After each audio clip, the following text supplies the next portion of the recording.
Hello, good evening, everyone. We are using this platform, as you know, from last 2 days. We are hosting different guests just to empower, educate, and engage the South Asian community, specifically Indian community, to just go out there and vote. Vote is your voice. And this is the first step where we thought that we want to educate and empower the community. Towards that series, I have a different speakers from last 2 days. Today, I have honor to introduce Dr. Hiral Tripineni.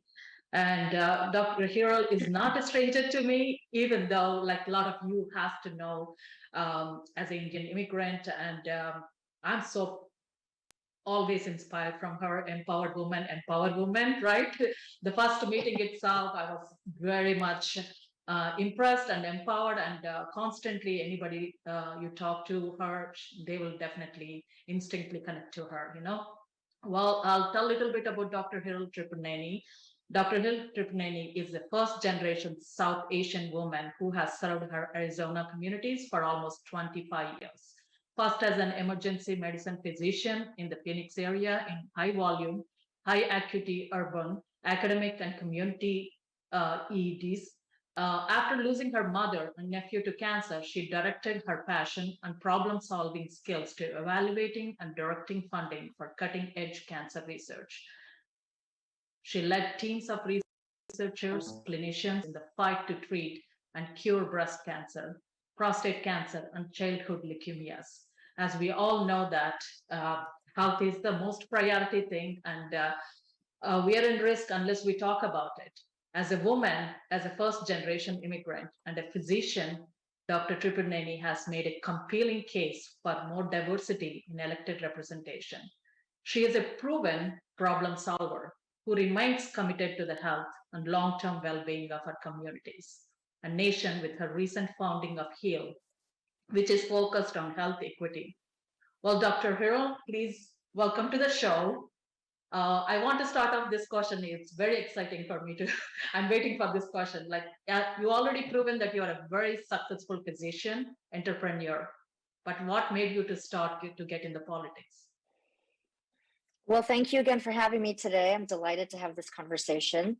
Madhu, you also continue to inspire me and so many others in your community. So thank you for the work you are doing. Um, you know, I think what inspired me is what should inspire people to go into public service. It's when you find something that is impacting your community, families in your community, in your state, that, in an area that you are passionate about. And in my case, obviously, healthcare is number one. That's my background, that's my skill set. And as an emergency physician, that's what I have the most experience with, is seeing people who were sort of left out of our healthcare system and fallen through the cracks. And so it was protecting healthcare access and affordability and the worry about moving backwards on the ACA that prompted me to run for Congress in 2017 when there were talks about repealing the ACA, because millions of people had now been brought into the healthcare system, and there was a very real risk that they were going to lose their health insurance, and therefore they'll lose their chance to keep their families healthy and safe. Wow.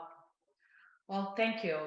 That's definitely inspiring. You're using your skills for the bigger use for the community. Well, thank you for that and stepping up to do the greater things for the community.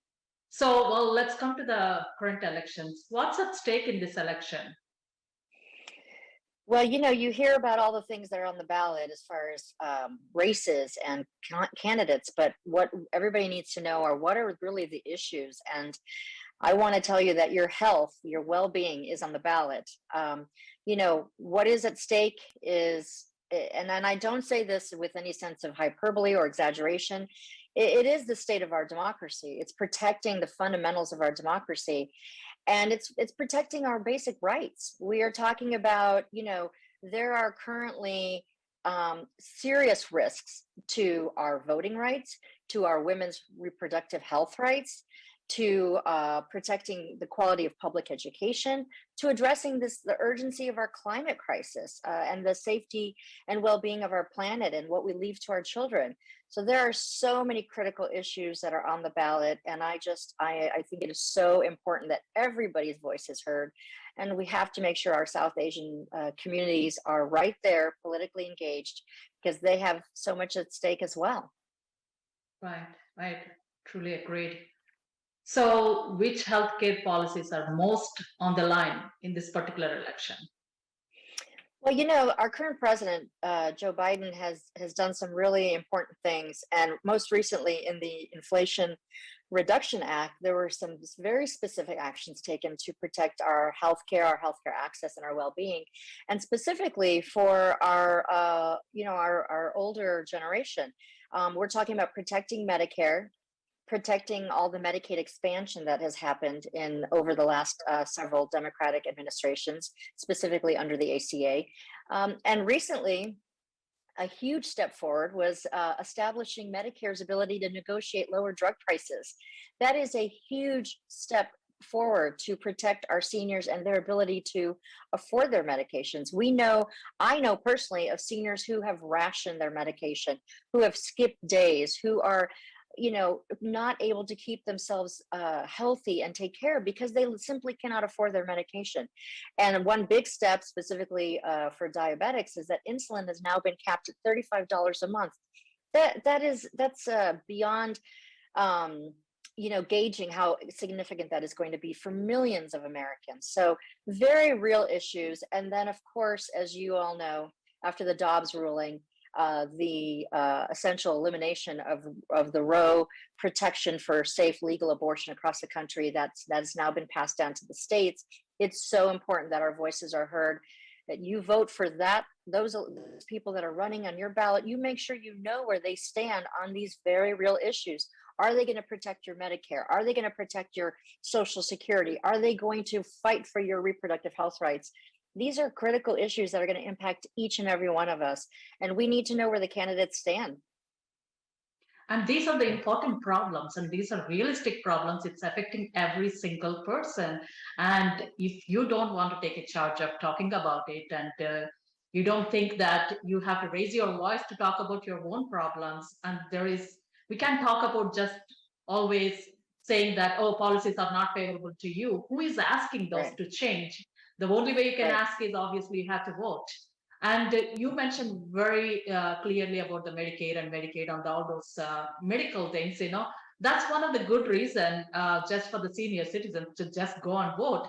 This is something very common issue in the Indian community, specifically. All our parents, they say that just one vote. Why does it matter? I mean, specifically, I don't even know that I know how long I'm going to be here. What does it make a change? But this is an investment. You are voting for the future, for your grandkids, for your children, for the community at large. How do you encourage, especially to our senior citizens or elderly in the community, especially in the Indian community, how do you encourage them to participate in voting? Yeah, I think we have to get down to the nitty gritty of the issues and really explain. And I know sometimes it's a very nebulous idea. Like, how does this election really impact my life? These are very real ways it's going to impact your life. It is clear, it has been made clear that if, for example, control of Congress goes to the Republicans, they have made it clear that they want to privatize Social Security, that they will make deep cuts in Medicare and Medicaid. That will directly impact all of our parents, the seniors, our grandparents, and eventually it'll impact us because we are all paying into our Social Security and our Medicare every single paycheck. So ultimately, if those things are not there for us when we retire, we'll be left without the care and the support we need. The creation of Social Security was the single largest public policy initiative that lifted seniors out of poverty. And with the risks of privatizing Social Security and potentially risking your life savings, that's just not a risk that any American should have to take. And the fact that Republicans are willing to, play the market with your lifetime savings and take a chance on you not being able to pay your rent, not being able to pay for your groceries, not being able to pay for your medications, not being able to pay when you go to the doctor. You might have Medicare coverage, but if you have a small copay or you have a cost of your prescription drugs, these are lifelines. I know my dad, he relies on his Medicare and his Social Security. He relies on that kind of coverage. And if there were deep cuts or if that safety net was somehow at risk, that would very much impact his quality of life. And I want everybody out there to know that there are races out there that literally, there's a congressional race in Iowa that last cycle was lost by 6 votes, not 600, not 6,000, but 6 votes. So every single vote matters. Do not discount the value of your voice. Please make sure you vote and your voice is heard. Now I'm going to turn down the same subject, the other side of the line. How do we encourage the youngsters to go and vote? Yeah. They need to find the right reasons for them to motivate them to go and vote. What should they focus on? Yeah. And I have 3 young adult children, and they have all, been informed and encouraged since day one to vote because of my political advocacy. But look, every one of our young people, there are so many issues that impact them. I will say right off the bat, women's reproductive health rights. Everybody every female, every woman out there who is of childbearing age, this impacts you. It'll impact your daughters, your sisters, your girlfriends, everybody. If you don't have the ability to decide what is right for your body, your life, your future, when you want to start a family, the government has no role in making that decision for you. So if you vote for nothing else, I would encourage everybody to be mindful that right now there is a very real risk that the Republicans are saying they want a federal ban on all abortions. So forget about this idea that it goes down to the state. They're saying federally ban it. No abortion, no exception, nothing. So I feel like that has to fire up a whole generation of folks, men, women alike. And then let's talk about the climate crisis. Let's talk about which party's actually taken aggressive action towards that. We know that this current administration has made the biggest investment in fighting our climate crisis, and they have supported in both the infrastructure bill as well as the Inflation Reduction Act to make sure that they're investing in clean energy and renewable energy, that they're going to help with the transition from our fossil fuel industry.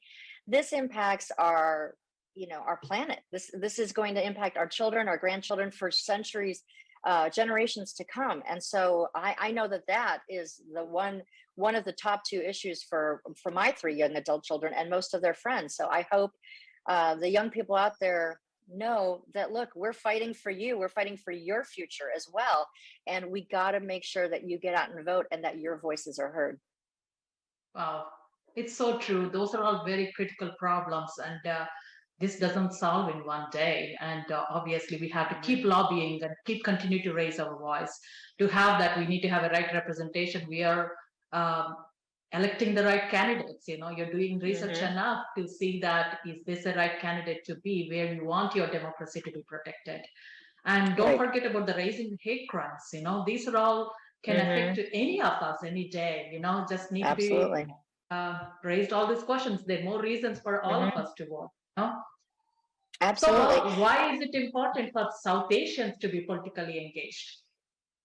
Yeah, this is one area that I've really been trying to be very vocal on, because look, as South Asians, we pride ourselves, right, on being very having our presence known in the world of engineering and medicine and technology and science and academia. And, we pride ourselves in a lot of those STEM professions and all the, whether it's in law, in all these other areas where we want to show our intellect and our strength and make sure our voice and our participation is measured. Well, the political arena is just as important.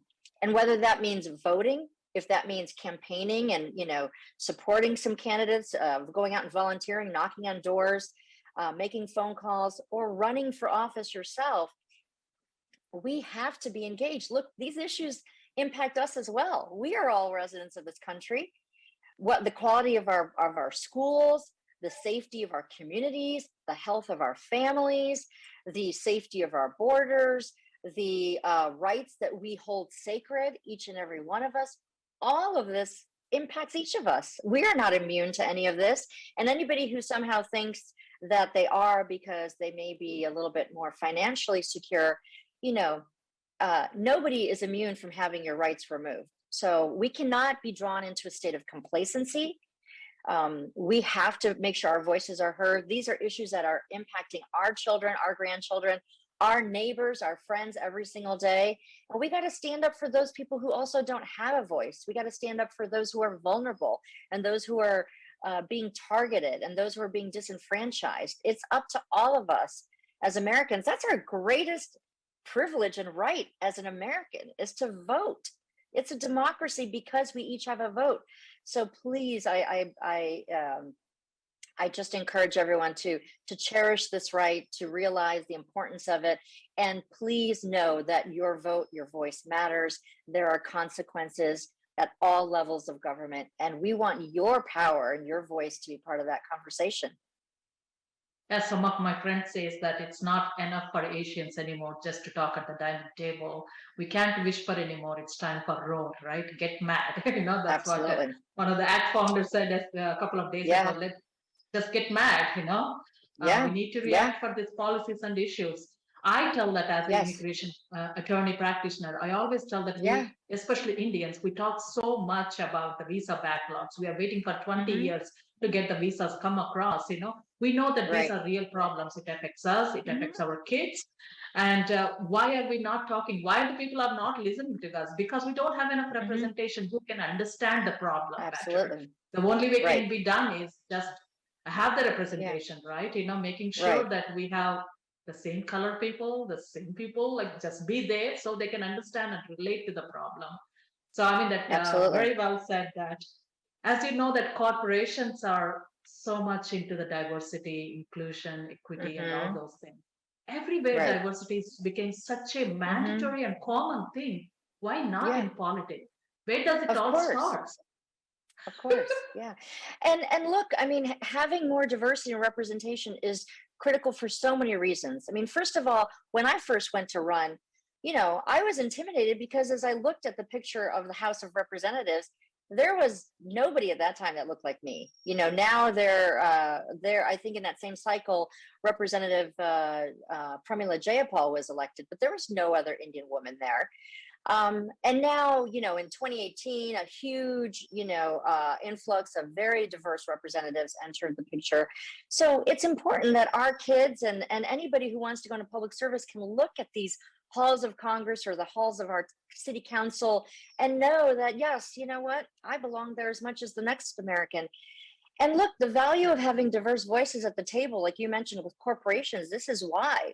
If you bring your voice to the table, think about your experiences, think about your background, think about your skill set. All of that informs policy or informs decisions in your law firm. For me, it's about informing good policy.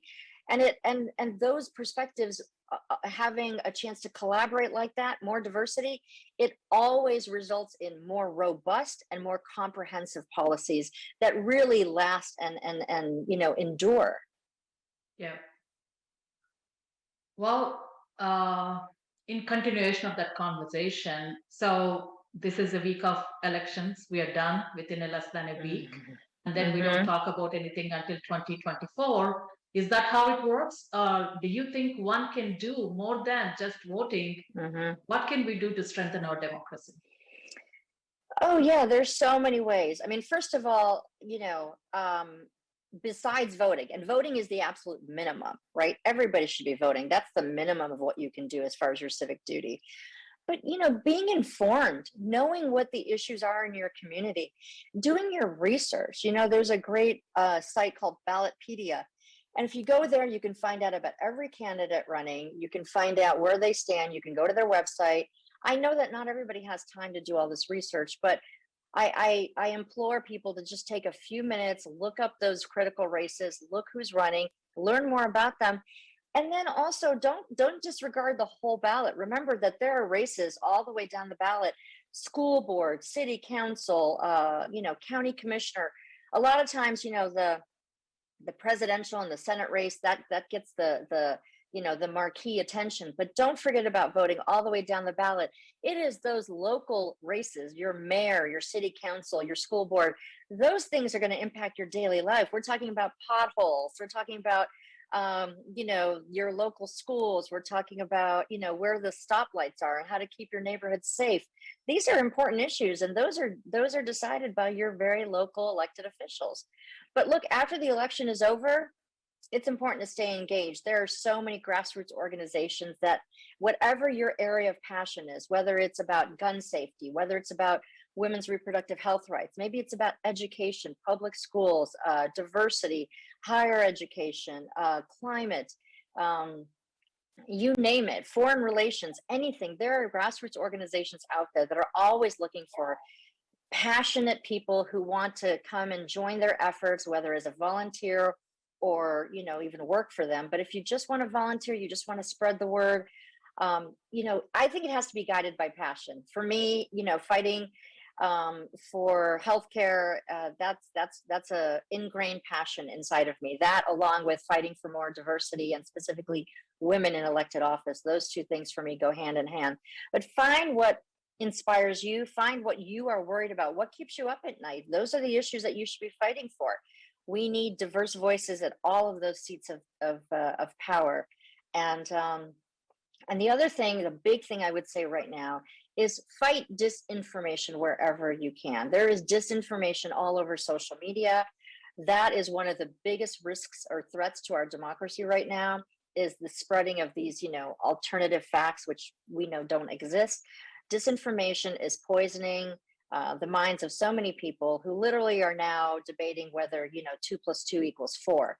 So wherever you have a chance to show data and base what you're saying on facts and a data-driven approach or evidence-based research, please fight disinformation wherever you can, whether it's about COVID vaccines, whether it's about climate crisis, whether it's about gun safety, or whatever issue that you're concerned about.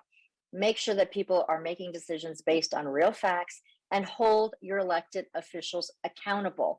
If they are not holding their end of the bargain up, call them out on it, call their office, write to their office, email them, post on social media, but hold your elected officials accountable. They work for you. Remember that.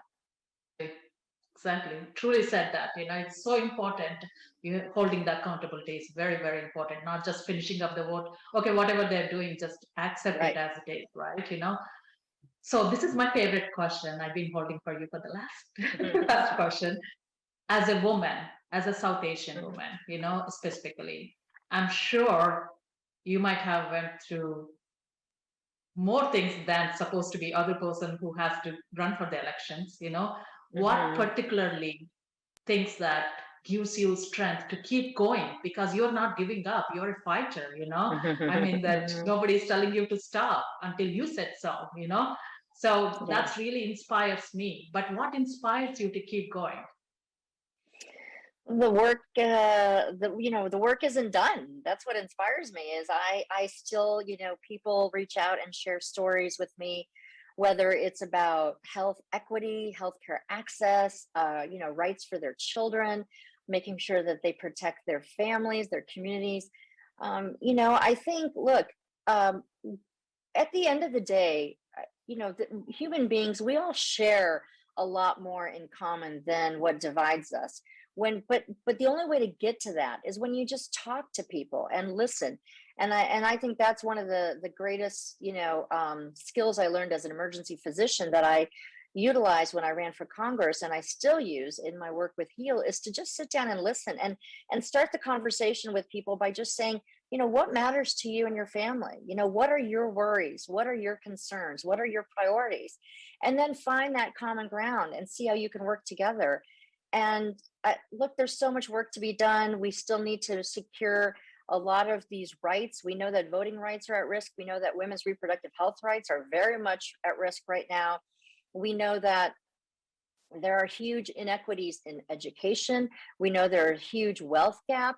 We know that there's a threat to our democracy. And meanwhile, our climate crisis rages on. So, there's no time to sit and pat ourselves on the back. There's a lot of work to do. And as long as there is energy in me, and there's a place or a chance for me to share my voice, I will continue to fight. I will continue to do it, not just for my family and my kids, but for everyone in their generation. It's our responsibility. It's not just okay if I'm okay or my kids are okay. It's important that your kids are okay, that the kids down the street are okay, that the kids in the next zip code are okay. We got to protect all of our country's children in that generation. We just have too much at stake to sit by. So, and I want everybody to know, like, look, you don't need any special skills to share your voice. You just need to be passionate about something, then go research it a little bit, find out where the people are that influence that issue, and then go join them on whatever, that side of the issue that you want to fight on, and just become a small change maker in whatever capacity you can be, because we need all of you. We need everybody. This is a collective fight for our future, for our planet's future, for our children's future. And we need everybody to join hands and get it done. And as long as there's breath in me, I will continue to fight, and I will do it joyfully alongside folks just like you, Mother. Oh, come on. Okay. We all need you, leaders like you up there in DC. Fight for us, keep doing what you're doing, and you're passionate about public health. And this is such an important basic human right, and you're fighting for it. Thank you for that. So, as much as I want it, you don't have to say it if you don't want to. Can I see you in the ballot for 2024? Let's get past this election. I'm so focused on November 8th. So let's get past this election. Let's all take a breath afterwards. Let's assess where we are, and let's go from there. So, but right now my eyes are laser focused on what happens 6 days from now. And I want everybody to keep their eye on that ball, and, we'll talk afterwards. Fair answer. We'll take that, and we'll get back to you right after the elections to get more information on that. Okay. Well, leaders like you never sleep. We know that this is a movement, right? This is not just a project. It's not like a day-to-day kind of thing, it never ends, and somebody has to pick it up, and it has to keep going, we are fighting for the basic rights here, and there is never going to stop this thing, we'll have to keep doing what we have to do for the right for the community, So any final takes, especially for the people who is going out there next couple of days to vote, and what do they have to look, and any final message to the viewers? No, I guess I just want to reiterate that, listen, never underestimate the power of one voice, of one vote, of one person. There's that great quote by Margaret Mead, and I always get it a little bit wrong, but basically the gist of it is never underestimate the power of a group of people who are passionate and motivated, because indeed that's the only thing that's ever brought change in this world, is just a group of people who've been passionate and motivated. So all of your voices matter, whatever issues it is that matters to your family. Yeah. Look, at the end of the day, honestly, we have no right to complain if we don't make sure our voice is part of the process. And that is an incredible privilege we have, is to vote. Do your research, find out where your candidates truly stand on the issues, look at their history of voting, hold your elected officials accountable, get out there and vote. And if you can, just as one other task, get 5 other people to vote. Get 5 other people. And this isn't about 5 Democrats or 5 Republicans. Just get 5 other people to be part of our democracy, to make sure that they commit to voting, because our democracy does better, it functions better, it is more robust when every one of us participates. So I ask all of you to vote, get 5 other people to vote, and just make sure that your voices are heard. Yep. Exactly. That's the whole motive of especially me doing this platform and taking this platform, doing my part to motivate others to do it, and regardless of the party, as you said, that non-partisan, like whoever pick whatever the policies that matches to you with the candidates thing, but just vote. In general, Asian Americans, we don't participate enough, and don't think that you don't have reasons. As Dr. Tripuneni mentioned, that basic health needs, which affects to everybody, regardless of it, hate crimes, immigration, these are all matters to the Asian Americans, specifically to the Indian Americans, don't just sit there.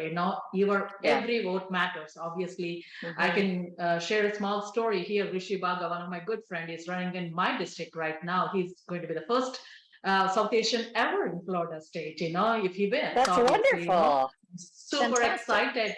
It's not about the party. I'm excited because I see somebody who looks like me, just a sister or a Mhm. brother who looks like me, who cares about the Right. community. Yes. And Yes. he just won very, very minor difference in the primaries. I mean, then I just realized on the sudden that every vote does matter. I mean, that Everyone. within a 5 votes, they have to stop recounting that one. I mean, like Mhm. just Right. they have to hold his results for 3 days because they are going back and forth to recount and making sure Right. that there is no contested. Uh, Mhm. you're right. Every vote does matter. I saw Yes. that in person in primaries for Rishi. And Mhm. I will definitely advocate for that, whatever we have to do it. So with that, I just Absolutely. want to end. Thank you so much, Dr. Tripuneni, for taking time. I know I threw this on the last minute to you, but thank you so much. I truly appreciate you taking time and talking about it, sharing your views, and continue to inspire all of us, and inspire yourself to help the community. And again, thank you so much. And I want to tell all the viewers, just go out there and vote early if you can. If not, vote on the day of the election. It's on November 8th, 2022. And looking forward to see that where our democracy is going. But regardless, we have to keep fighting. Thank you. Yeah. Thank you so much for having me. I've really enjoyed this conversation. And yes, anything we can do to mobilize our South Asian community, your voices are absolutely integral to the conversation, and we need everybody to participate in our democracy. So thanks for having me. And yes, here's onward to election day. Yep. Well, thank you. Looking forward to see the other side after November 8th. All right, take care.